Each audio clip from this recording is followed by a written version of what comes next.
오늘은 우리 주님께서 부활하신 부활주일입니다. 지금 우리가 모여 예배를 드리는 이 주일이 바로 우리 주님께서 부활하신 날을 기념하는 날이에요. 그래서 주일 그러면 주님이 부활하신 날과 같은 의미를 가지고 있습니다. 부활절은 교회 절기 중에 가장 큰 절기 중에 하나죠. 고린도전서 15장을 보면 이런 말씀이 있습니다. 만일 죽은 자가 다시 살아나는 일이 없으면 그리스도도 다시 살아나신 일이 없었을 것이다.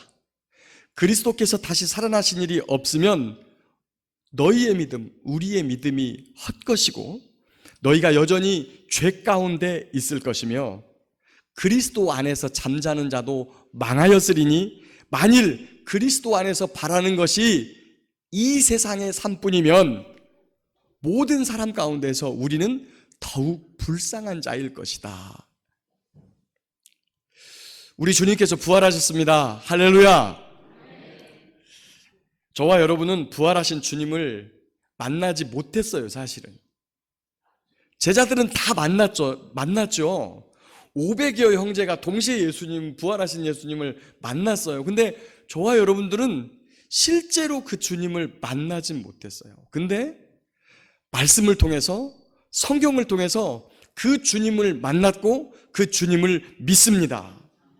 그 주님이 부활하신 것을 내 부활로 믿고 오늘도 살아갑니다. 그렇다면 부활을 믿는 사람들은 어떻게 살아가야 되는 것일까? 오늘 우리가 읽은 이 본문은요, 거의 매년 우리가 한 번씩 살펴보는, 한 번이나 두 번씩 살펴보는 본문입니다. 바로 세례식 때 우리가 읽고 살펴보는 본문이지요. 여기 앉아있는 성도들 대부분이 세례를 받을 때 주님 앞에서 고백했던 내용이에요. 내가 주님과 함께 죽고 주님과 함께 다시 살겠습니다. 또 다른 성도들이 세례를 받고 그것을 고백할 때마다 함께 고백하는 그러한 내용이기도 하죠. 세례를 받는 것은요, 여기 예배당에서 물세례를 받건 강가에 나가서 침례를 받건 이게 중요한 게 아니에요. 세례 받을 때의 가장 핵심의 내용은 그리스도와 함께 죽는다. 6장 3절을 보면 무릇 그리스도 예수와 합하여 세례를 받은 우리는 그의 죽으심과 합하여 세례를 받은 것이다.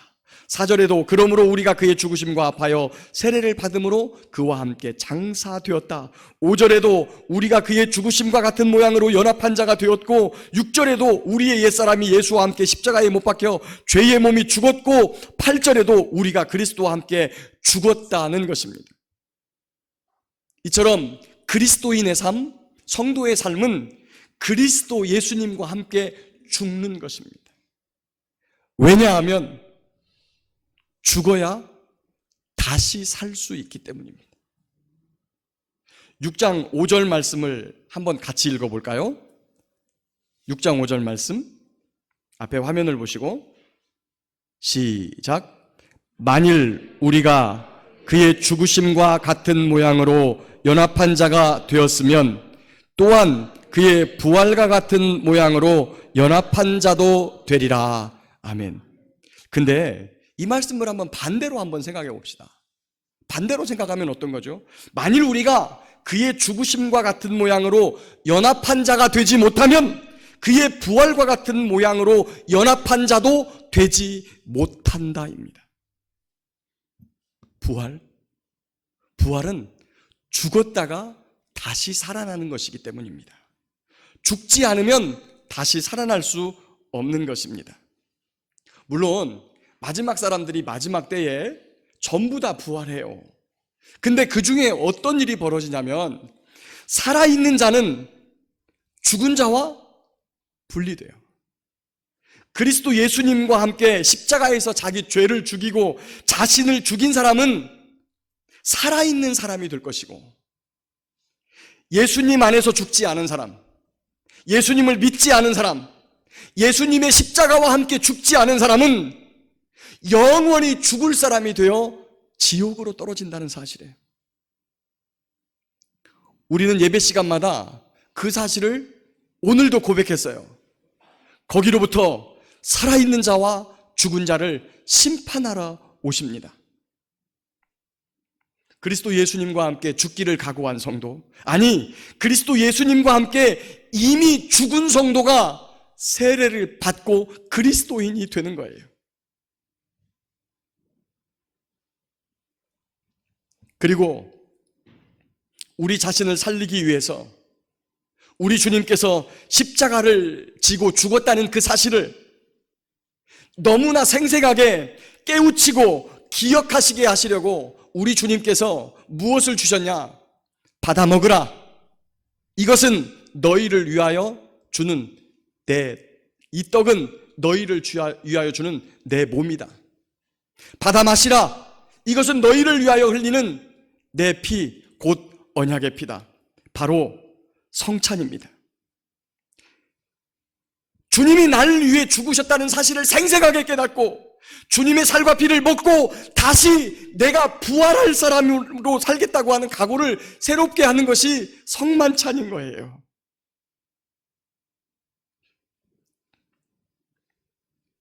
그런데 여기 앞에 좀 보십시오. 떡상은 있는데,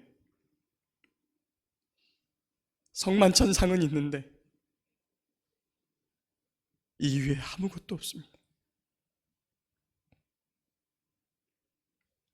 이유는 마스크를 열고 이 안에서 움직이면 전염병이 걸릴까 봐.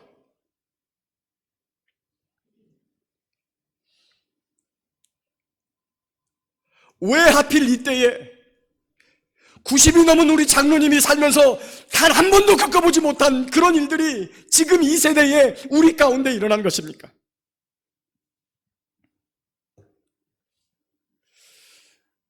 이것은 대한예수교 장로회 총회 헌법집입니다. 여기 제6번 권징의 내용 중에 이런 게 있습니다. 죄가 중대하여 교회와 주의 성후에 욕이 되게 한 자에게 유기 또는 무기로 성찬에 참여하지 못하게 하는 것, 이것을 무엇라고 하느냐? 수찬정지라고 합니다. 죄가 중대하여 주의 성후에 주의 거룩하신 이름을 욕되게 한 자에게 주는 벌이 수찬정지예요. 저희 교회는 지금 2달 동안 성찬을 떼지 못했어요. 앞으로도 얼마 동안 성찬을 떼지 못할지 모릅니다.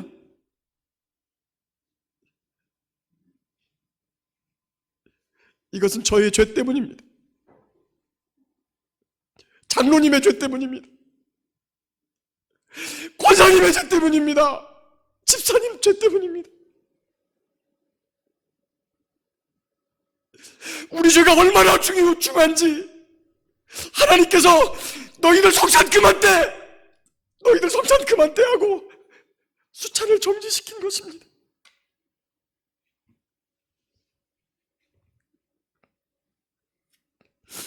죄의 삶이 끝나고 영원한 부활의 소망으로 큰 기쁨을 누려야 할 이 부활주일에 하나님께서 지금 저와 여러분의 죄를 갖고 계시는 것입니다.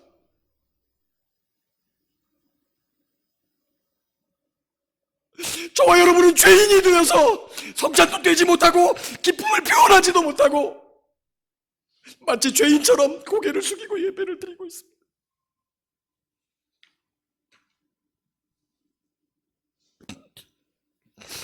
이런 초유의 사태가 되어 초유의 시대가 되었는데 목사인 제가 통곡하지 않습니다. 장로님 나와서 엎드리지 않습니다. 권사님 나와서 울지 않습니다. 자신의 죄를 가지고 하나님 앞에 나와서 우는 성도가 없습니다.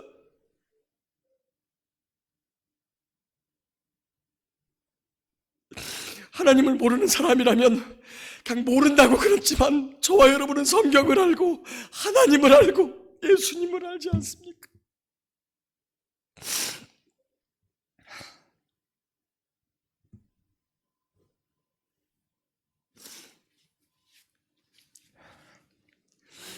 하나님께서 말씀하실 때 백성들이 아무런 반응을 하고 있지 않을 때 하나님께서 성경에서 하신 말씀이 있습니다. 이사야서입니다. 이사야서를 딱 열어보면 하나님이 하늘을 향해 말합니다. 하늘이여 들으라. 땅을 향해 말씀하십니다. 땅이여 들으라. 하나님 말씀 듣는 사람이 아무도 없으니까 하늘을 보며 땅을 보며 하나님이 통곡하고 계십니다.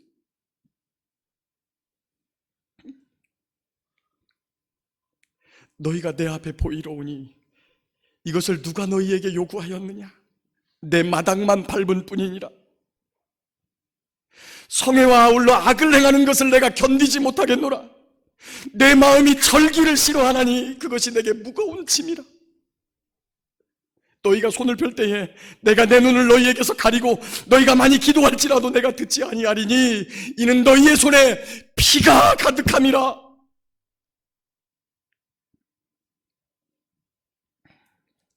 이스라엘 백성들은 하나님 말씀 듣기 싫어했습니다.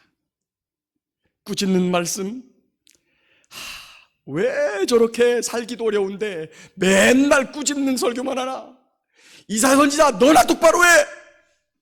여러분 그러지 않았겠습니까?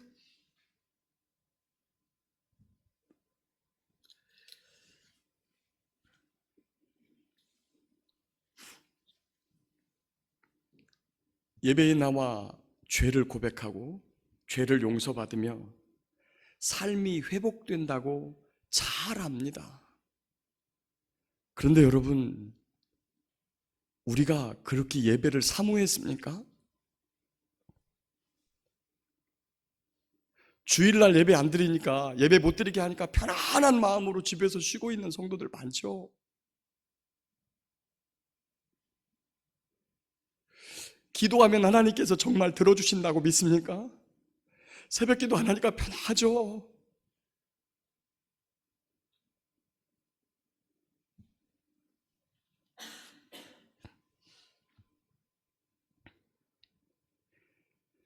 이스라엘 백성들도 예배 드리는 것을 번거롭다고 생각했어요.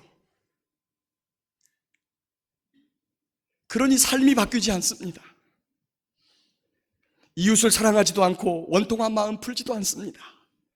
결국 하나님의 진노 속에 멸망을 당했지요. 수천만 명의 사람들이 죽었습니다. 하나님께서 불쌍히 여기지 않으셨더라면 그들은 이 땅에서 없어져 버렸을 것입니다. 근데 하나님께서 그들을 불쌍히 여기셔서 그래도 붙잡아 주시고 그래도 찾아오시고 그래도 인도하시고 그래도 선한 길로 이끄셔서 그들을 다시 번성케 하시고 고국의 땅으로 돌아와 성전 세워주시고 평안히 예배할 수 있는 일상을 다시 회복시켜 주셨어요.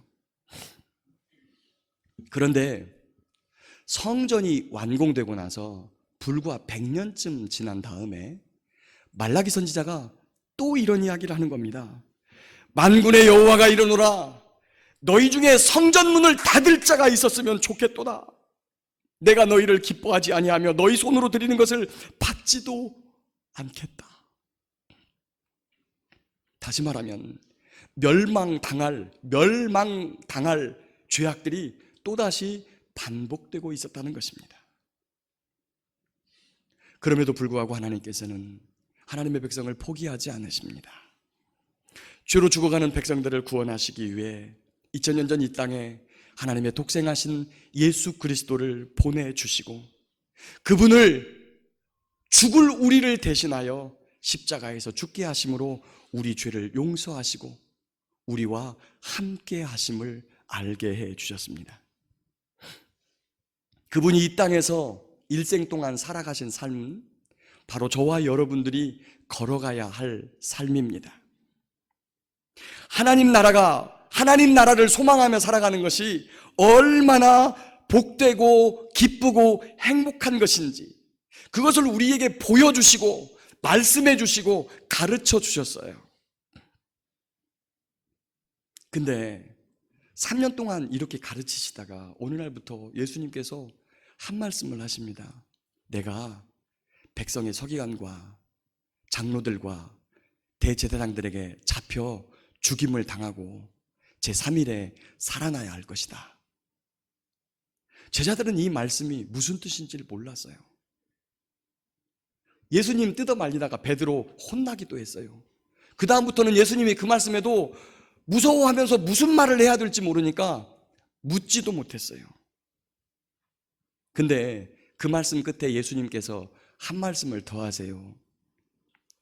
누구든지, 저 좀 보세요. 누구든지 나를 따라오려거든 자기를 부인하고 자기 십자가를 지고 나를 따를 것이니라.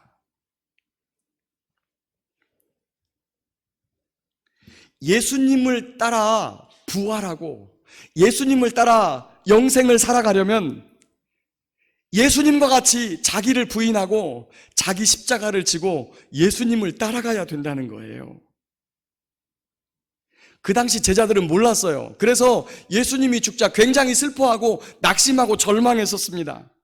그런데 예수님께서는 말씀하신 대로 십자가에서 죽으시고 그리고 3일 만에 다시 살아나셨습니다. 할렐루야!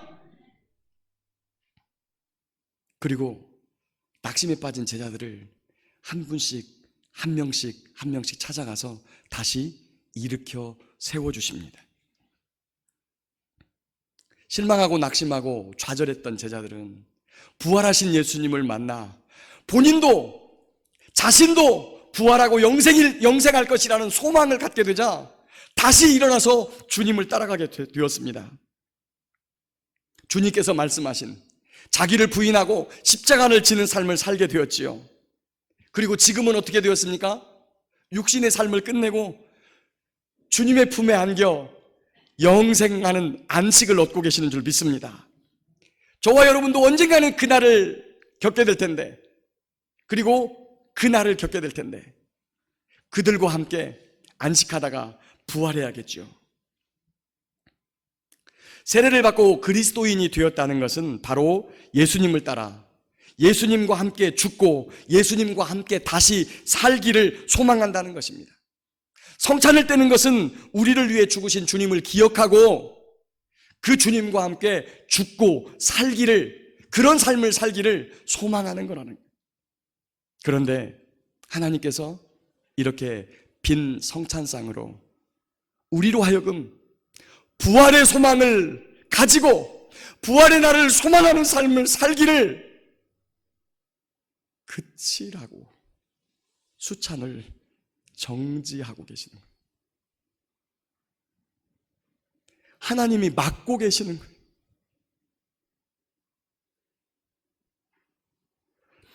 죄인을 거룩하게 하고 소망 안에서 살게 하는 그 은혜로운 성찬을 하나님께서 금지시키는 거죠.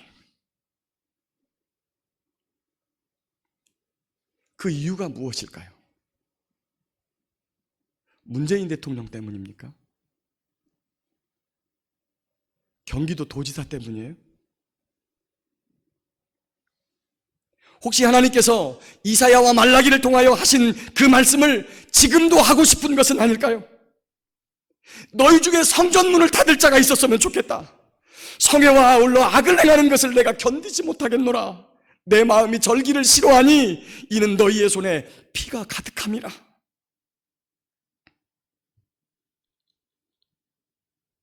그럼에도 불구하고 저와 여러분에게 소망이 있는 것은 저와 여러분을 위해 십자가에서 아낌없이 목숨을 내어주신 예수님이 계시기 때문입니다. 저와 여러분이 낙심하지 않는 것은 죄와 죽음의 권세를 이기시고 부활하신 예수님이 계시기 때문입니다.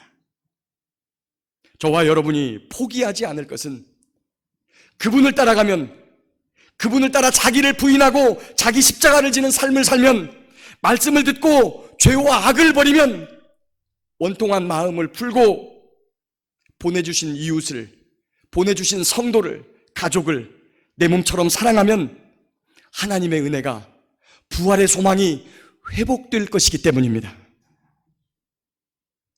그렇게 주님의 말씀 듣고 주님께로 돌아가 겸손하게 무릎을 꿇고 마음을 찢고 울며 삶을 고치는 회개가 이루어지면 주 앞에 모여 기쁨으로 은혜 받는 예배가 회복될 것입니다.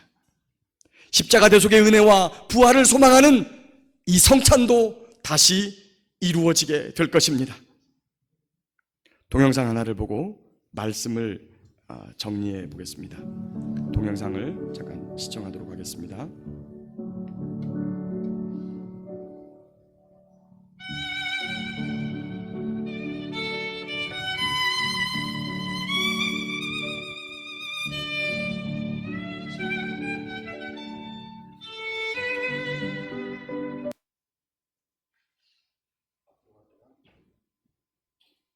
아멘.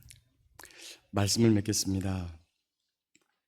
사랑하는 성도 여러분, 우리는 죄를 용서받고 영생의 소망으로 큰 기쁨을 누려야 할 부활주일에 전염병으로 성찬도 떼지 못하는 징계를 당하고 있습니다.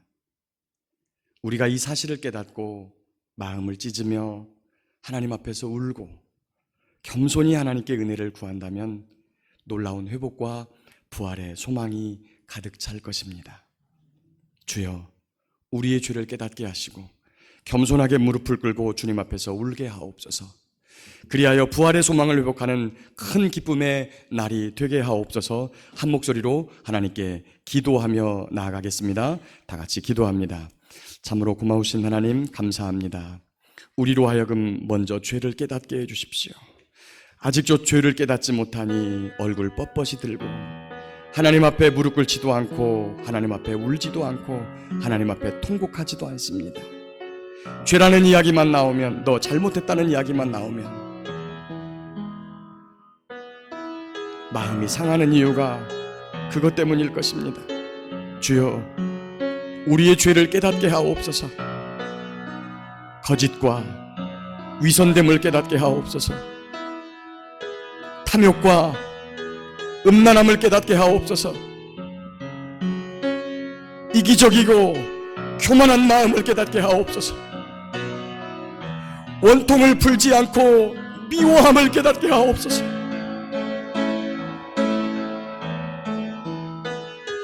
하나님 앞에서 죄인임을 고백할 때에 우리의 삶은 회복되어지고 우리의 삶은 소망이 넘치고 기쁨과 행복이 넘쳐날 것인데,